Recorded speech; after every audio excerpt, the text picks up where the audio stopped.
Hello, my name is Sophia Kesler. I am an actor and director in the film The Follower. Me and my team members came up with the name The Follower because there was a mysterious figure that was following us throughout the house. This figure slowly progressed from being shown outside in the street, outside of the house by a security camera, then outside of the girl's window in the backyard to breaking into the bathroom, then arriving at the front door of the bedroom where the girls were staying in. My movie represented social groups because it showed the friendship between a white person and an Arab person and how in a moment of panic and fear while being followed by the follower, this mysterious figure, they both reacted the same way despite having different racial backgrounds.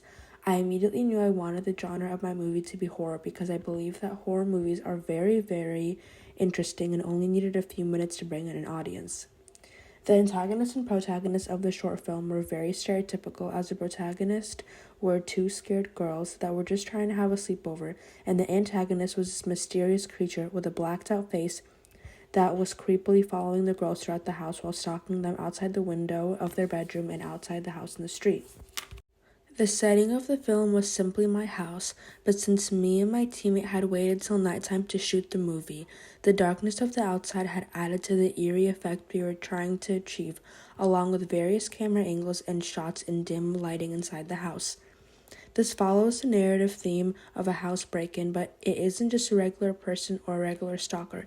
It is an unknown mysterious creature without a face. Me and my teammate took something that could be considered overdone and stereotypical, such as a house break-in, and we made it our own by adding a creative twist to it. The main characters of this movie are two women, and women are stereotypically seen as weak or not as strong or fit as their male counterparts in not only horror movies, but in most genres. However, this film breaks social groups' stereotypes, as the main women in this film were seen as smart and they try to outsmart the intruder. However, it was too late as they try to pack their stuff and try to leave the house. The intruder was already inside waiting for them. Immediately, the use of camera shots made it feel as if someone was following or watching the girls throughout the house, as there was someone peering around the corner although there was nobody there. It gave the illusion that there was and made the film feel even more eerie. Those camera shots paired with the intense music added by editing in the background gave the eerie effect we were trying to achieve.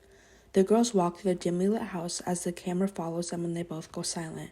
The main character is clearly beginning to show signs of panic as they see a figure waiting outside the house on the security camera on the TV. As my character tries to calm Gianna down and reassure her that everything was okay, they head back to the dimly lit orange room with a slightly open window. At the very end, when the girls are met face to face with the mysterious figure, their reaction to the intruder is not shown. However, a ground level shot is used to show shock without including their faces because they dropped their bags onto the floor in pure fear and terror. This film flows well when creating it because me and Gianna know each other in real life, so it made acting as best friends very easy. The camera angles were discussed by us as a group, and it was executed by our third friend David, as he had experience making films before in media studies classes as well. Due to the very casual conversations held between the main actresses, I believe this film would be best targeted towards teenagers ranging from ages 12 to 16.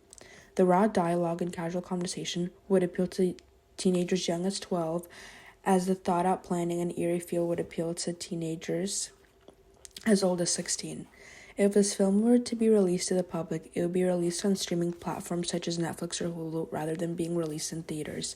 This is due to the young audience that is filmed directed towards and how accessible it will be to access on their phone or device at home rather than going all the way to the movie theater. This film would be advertised on ads on social media platforms such as Instagram, TikTok, and ads between YouTube videos. By doing this, it would reach the target audience as it shows the film and advertisements on platforms such as TikTok and Instagram and YouTube. Our production had increased greatly from the rough draft to the final project as we had more experience in creating the final project and the acting flowed more easily along with the camera angles as we had a third person assisting in creating the shots, making it more natural and easier for the camera to capture both me and Gianna in a shot. I personally did not edit this film as I do not have experience in editing, but my teammate Gianna did, and I was present for the editing process. However, I was part of the editing process by giving her creative decisions and ideas when it came to sound design and transitions.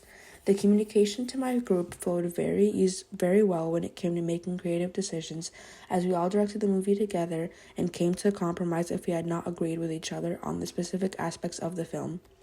We were brainstorming ideas in how to improve the film while shooting, which made the film much easier to create and visualize. We used an iPhone 15 camera and microphone to create the film, and we used CapCut to edit the film, making the process of creating the film very easy and accessible from our phones. Nearly the entirety of the film was shot used dimly light to portray the eerie feeling of how throughout the movie and how it got tenser and tenser as the intruder got closer and closer. The use of insert shots of door handles also added a consistent feature to the film, whether it was me locking my door to the bedroom or the intruder trying to break into the bathroom door.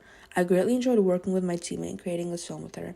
If I had to make a project like this again, I would enjoy trying to make a comedy film. Thank you for listening.